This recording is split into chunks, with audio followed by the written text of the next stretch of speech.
New at 5, police arrest several people protesting outside the governor's mansion. They're concerned about a controversial bill that could impact public records in death investigations. Tonight, leaders in the General Assembly say they are willing to make changes to it. Our Capitol reporter Michael Highland explains the changes in the bill are things the Department of Health and Human Services wanted.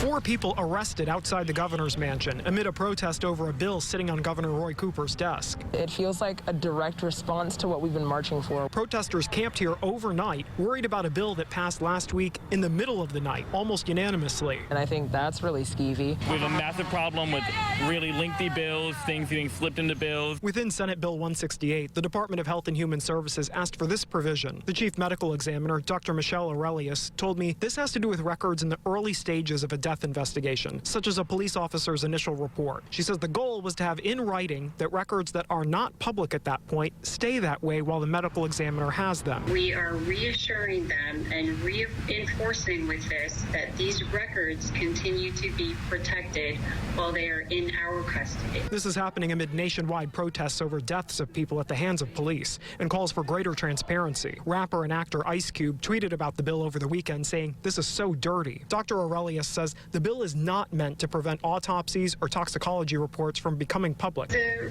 real impetus behind this has nothing to do about secrecy.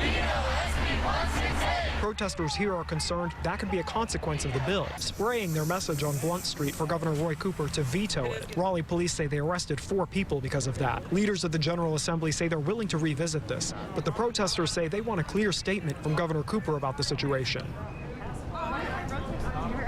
Federal law does require states to report all deaths that occur in the process of someone being arrested or at a jail or prison.